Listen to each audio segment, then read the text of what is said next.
Hello and good evening. Thank you so much for joining us today. Apologies for the slight delay. There was a bit of a miscommunication on when to actually begin. My name is Dimitris Alampasis. I'm an associate professor of emerging tech and fintech based in Melbourne, Australia. Delighted to be here and also to be joined by an excellent panel on a very interesting topic, Innovating the Future, Pioneers in AI, Telecommunications and Emerging Tech.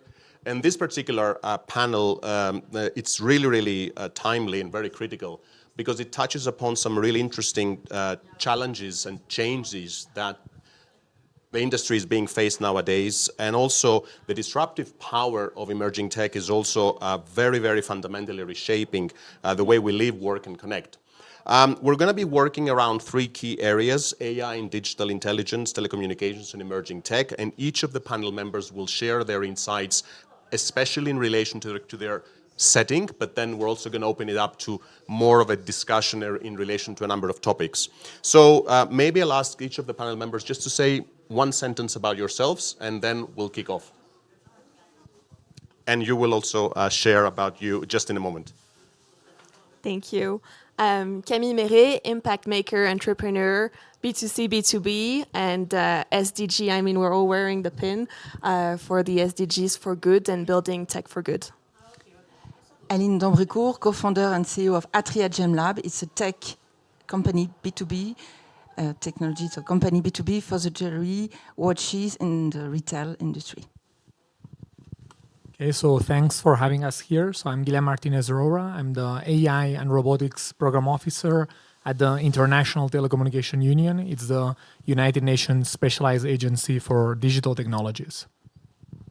Hey, good evening, everyone. I'm Jean-Francois Marcoux, co-founder and managing partner of at White Star Capital. White Star is an international asset manager in the technology space. We operate around the globe. We've invested in about 100 technology startups over the years globally, and we manage about 1.5 billion in terms of AUM. Excellent. So Camilla, I might start with you. I really love the connection between AI and luxury, and it's something quite interesting. So would you mind giving us a bit of context on what you guys are doing, and also what is the connection with actually AI and luxury?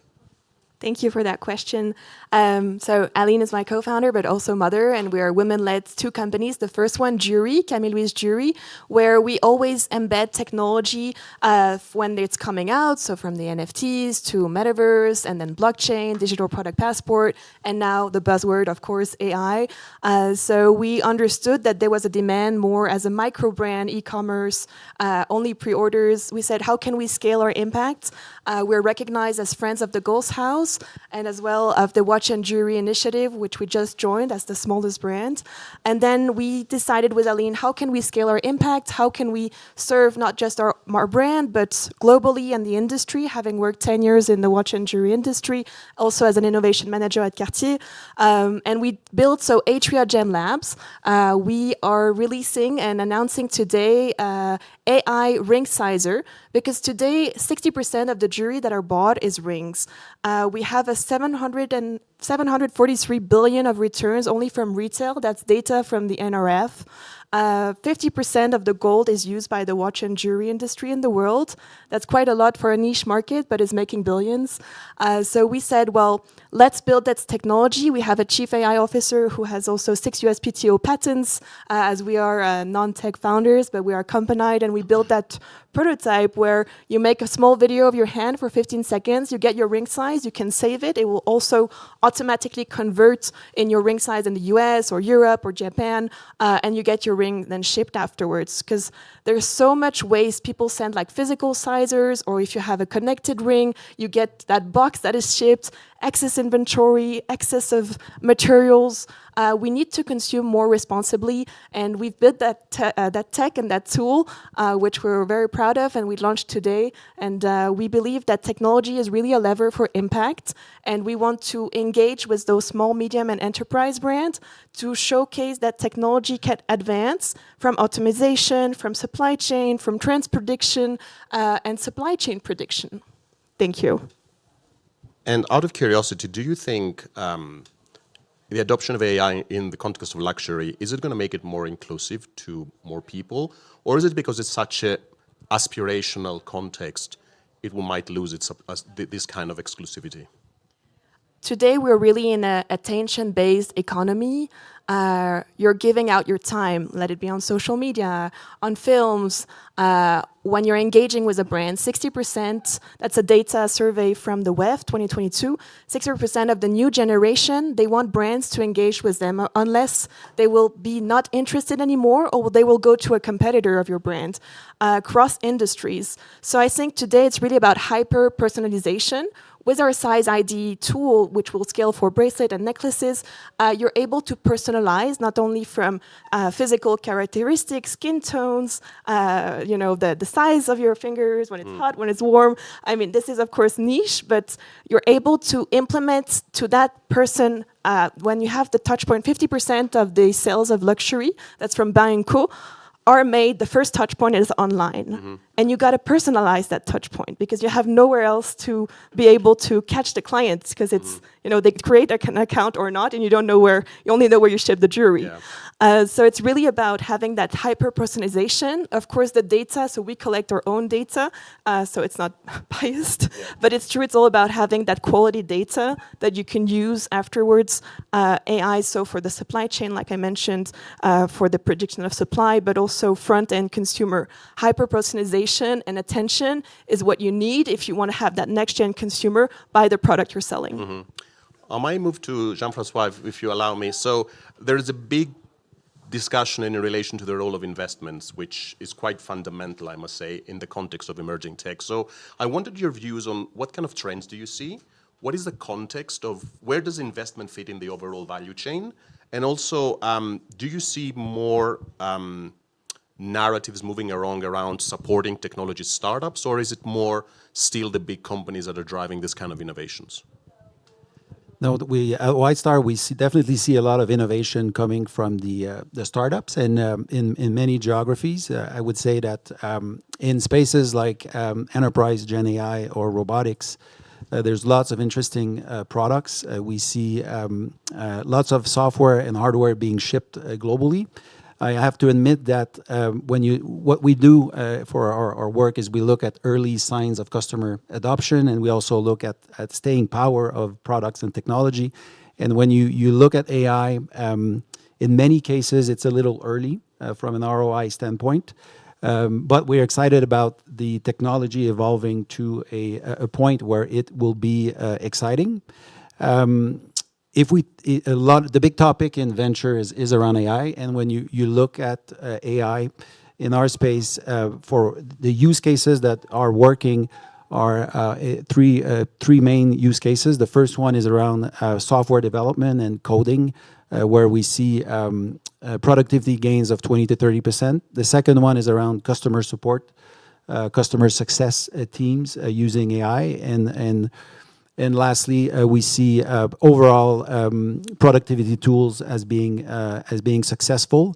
But again, it's early days. The main tech companies have spent just the four big names, 220 billion last year in capex around AI, but the return on investment is still to be proven in the next 10 to 15 years. But the startups are at the forefront of that, and the interest of venture investors and growth investors are really around AI.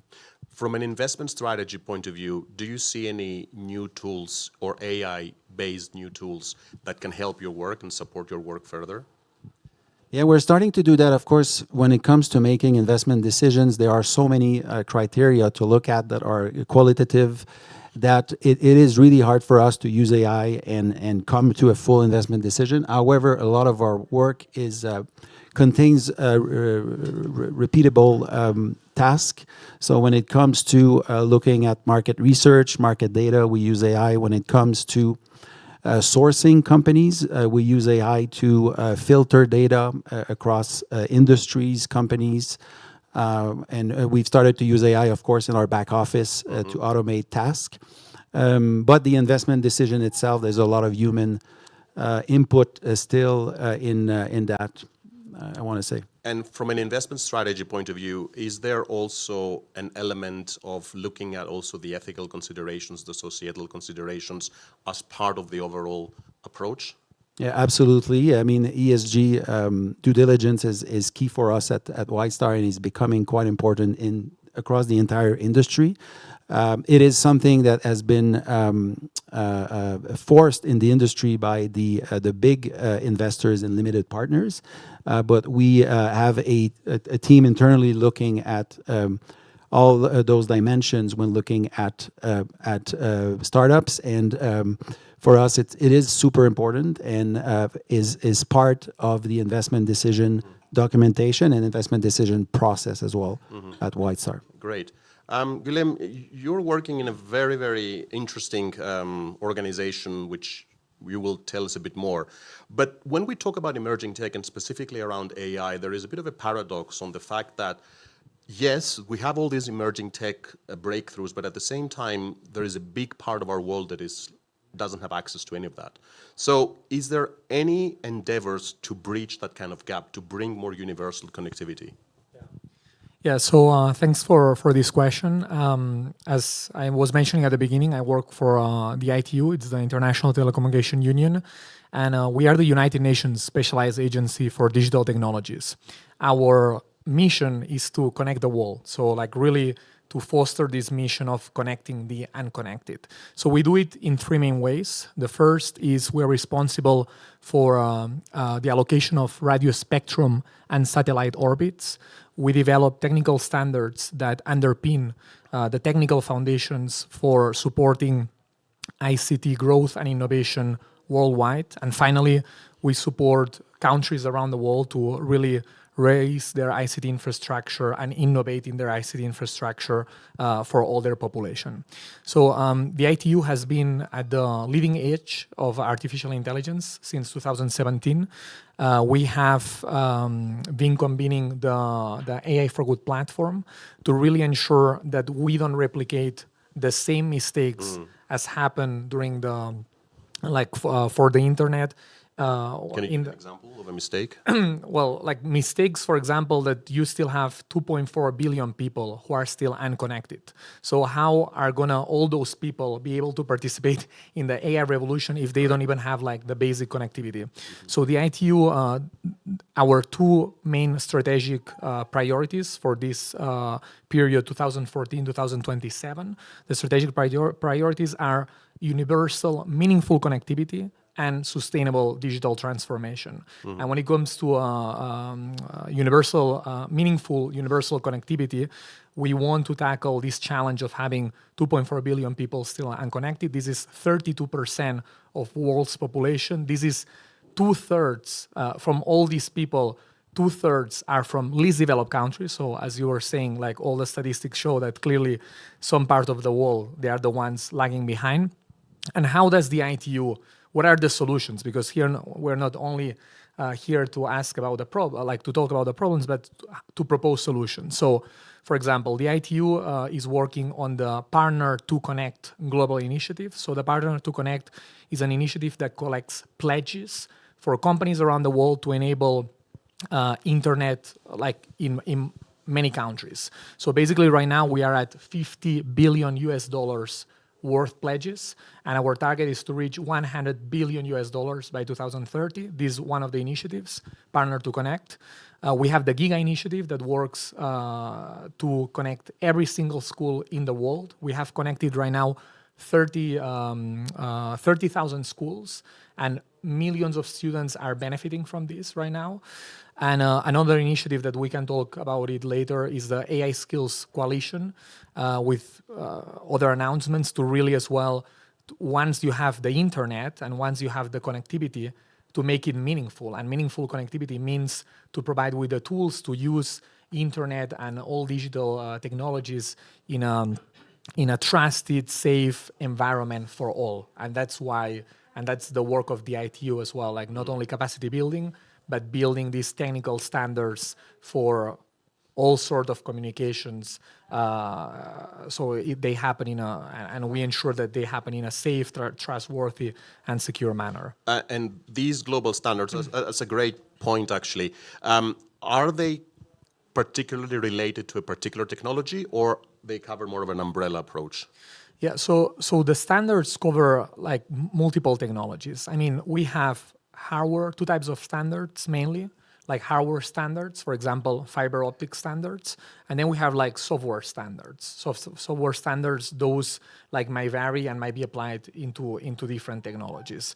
So what is important to note about the ITU standard setting process, and again, going back to your inclusivity question, is that in the ITU standard setting processes, we need to ensure that all countries around the world are standards makers and not only standards takers. Correct. So we have a program that it's actually called Bridging the Standardization Gap, and it's really about bridging the standardization gap between developed countries and developing countries to fully participate and grasp the benefits from a standardization. Because even if you have countries around the world that they don't have the tools to produce digital technologies, they don't produce telecom equipment, you need to take them into account to produce products that are fit for them, because they have like particular requirements in terms of internet access, population, language, and so on. So that it's not only Western-centric or developed country-centric, but like truly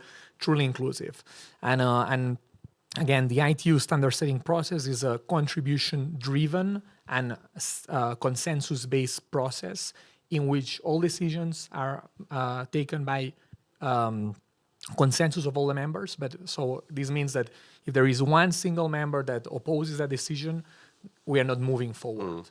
And why those standards are being implemented, why, for example, the video compressing standard is used for like 90% of the transmissions around the world. So because they have this expertise embedded, and you have like this technical knowledge of all our experts that are meeting, and not only experts from the industry. We have 1,000 industry members, but as well over almost 200 academia members, and it's the only standard setting organization with 194 member states. You also mentioned about the AI skills, and I think that's a really great topic, because there is a majority of the population which is totally illiterate, needless to say AI illiterate. Yeah. So can you talk a little bit about this endeavor? Yeah, so the AI Skills Coalition is in an initiative from the ITU together with UNDP and other UN partners. This follows the call from the United Nations Secretary General to bridge the AI skills, the global AI skills gap. This was announced in New York in the Summit of the Future earlier in September, and to really focus and following the calls of the Pact of the Future, that includes the Global Digital Compact, and as well the high-level advisory board on AI from the Secretary General governing AI for Humanity report. All like both two pieces and like underscore the importance of bridging the AI skills gap. And the ITU has launched this platform that was announced in New York, and what we want to do is to provide the most up-to-date platform on AI skills, training, expertise. So from the highest, most experienced ICT professionals to students, that they have able to really connect into basically like a learning platform for educational purposes, so to ensure that we bridge this AI skills gap. And why today is important? So today we announce formally the 31st partners from this for this coalition, global coalition. They include AWS, Microsoft, Cognizant, and other many companies. And this is the first. This is like the first step.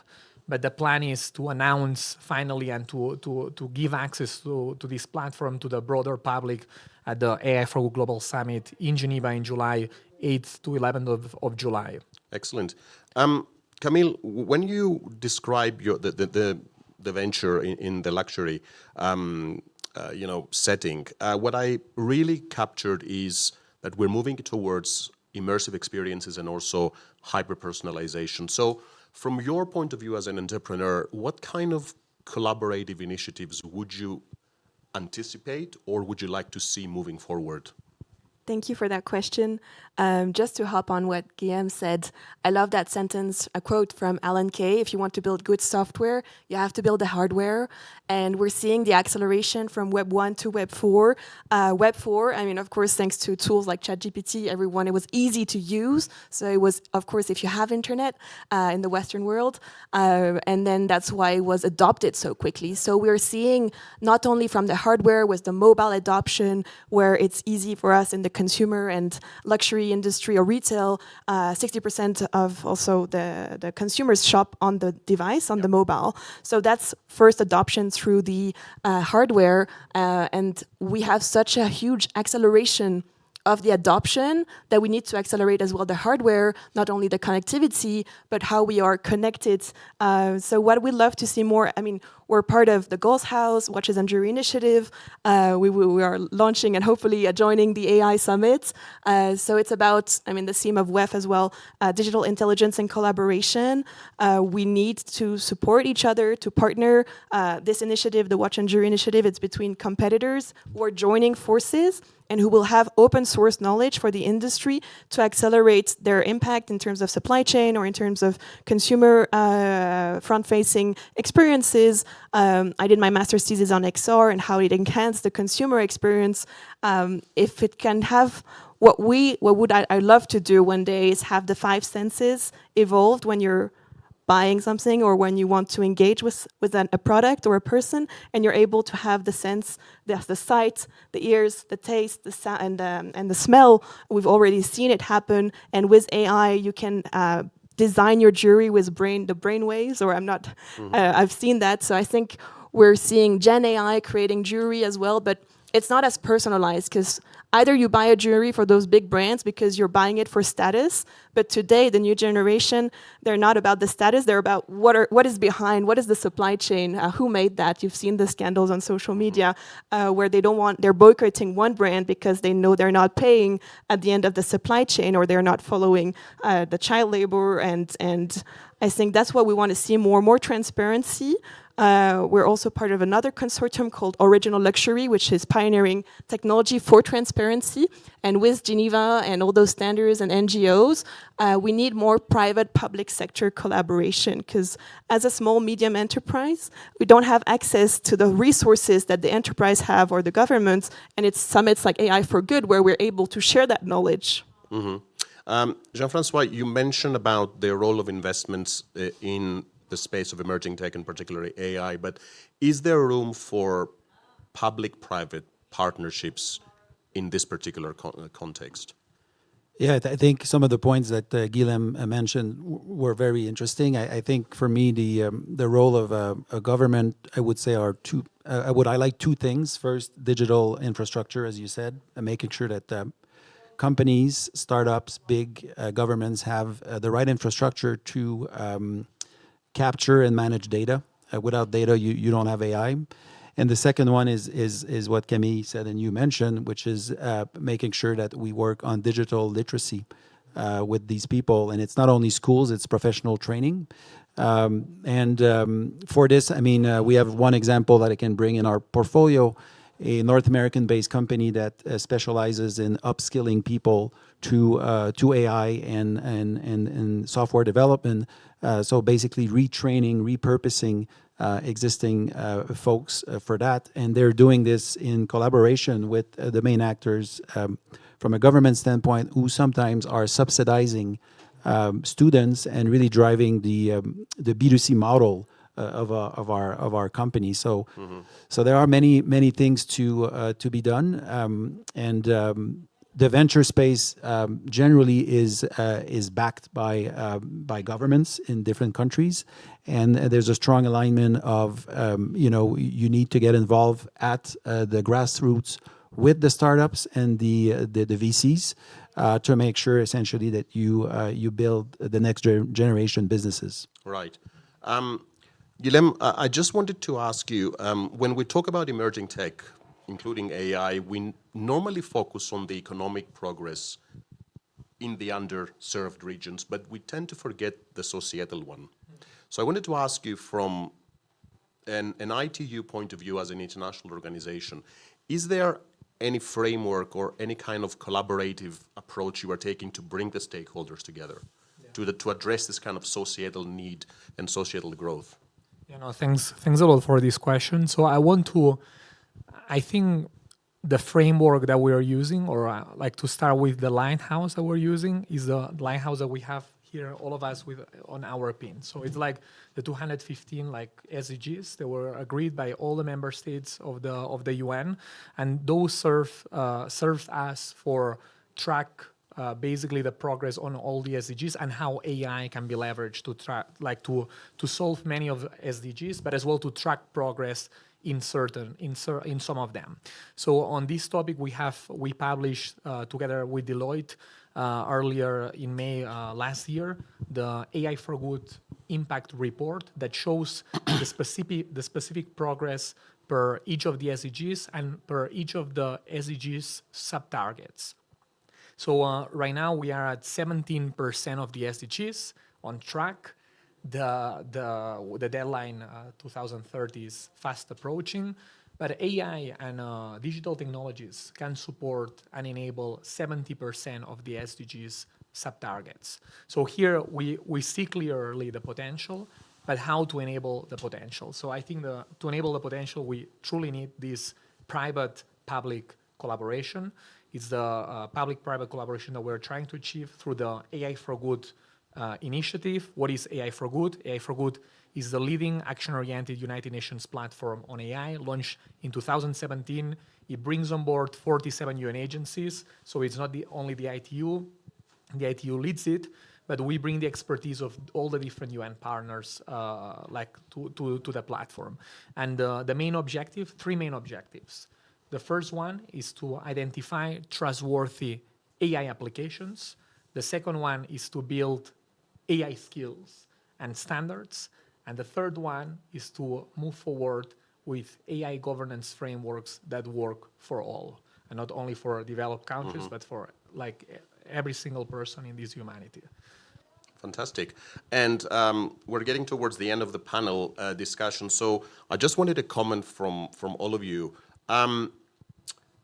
When we deal about future technological and societal disruptions and AI, we've seen with generative AI and all these new developments, the disruptive and transformative nature is quite exponential. I think there is a need from the organizational standpoint, to build both resilience and adaptability into their strategies, into their risk management, into their, let's say, innovation mindset. So what could be your final word and comment in relation to how can organizations build that resilience and adaptability? So I'd like a comment from all of you.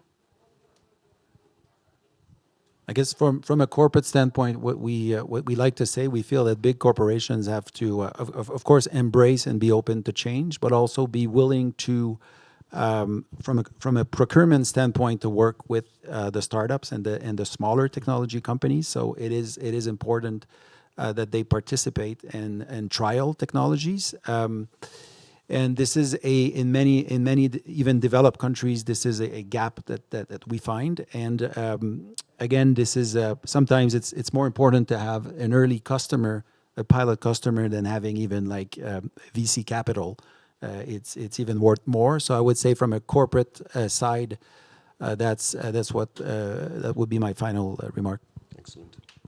So from our side, I would like to say that do not work in silos, but work collaboratively. I think the ITU this year we're celebrating 160 years, and these 160 years wouldn't have been possible without our industry partners, like academia members, because behind those are the heart of all the innovations, are the heart of all standard-setting processes worldwide, and capacity development. How international organizations, and how, if you ask me, like how the UN keeps up to date, keeps up to speed with all these different new technologies, is not just thanks to the work that we do in a silo, or just like by our own interests, by bringing like all this community and the industry that are driving the innovation, but how to drive this innovation and enable that different innovations from different companies, they talk to each other and they can benefit from different foundations all together without having to replicate work. And this is, for example, what we do through these foundational standards in new technologies. Excellent. 2 words, open source, so it's what you two just mentioned. Capital, of course, or a brand or a customer that wants to pilot the technology you're building to accelerate it. And circularity, you were mentioning about ROI, and we don't know what is the ROI on AI, but like just every Web 1, Web 2, Web 3, we don't know yet until we have more use cases and more onboarding and accessibility. So it goes in silos, but it doesn't, because we have the acceleration thanks to the world being even more connected and on social media and sharing that knowledge. We've seen it with the TikTok ban, and finally it's back on, and you can see how influencers cannot live without creating content, and you're seeing, okay, why are we giving our content to these platforms? How can we not have our content open source and own our data? Because today it's a data currency, attention currency, and you want to own your data. So more decentralization and circularity make AI and those next, the Web 5, profitable and showcase. I mean, circularity, according to the World Business Sustainable Council report on the Digital Product Passport, circularity is worth 4.5 trillion opportunity and worth. So sustainability can be and is profitable. AI will accelerate that sustainability standpoint from the supply chain to the final consumer. So really open source and making circularity not mandatory, not regulatory. Oh, it's a pain. I have to read all those regulations. I have to adopt them, like the digital product passport that is mandatory for certain sectors, but making the consumer ask for them from those industries and those private public institutions. Excellent. So from this very insightful discussion, what I'm getting and reflecting is the fact that the 3 pillars of AI and digital intelligence, telecommunications and emerging tech, they are really sitting at the heart of what we call the transformation of frontier technologies. And they also sit in a bit of a delicate balance between innovation and responsibility.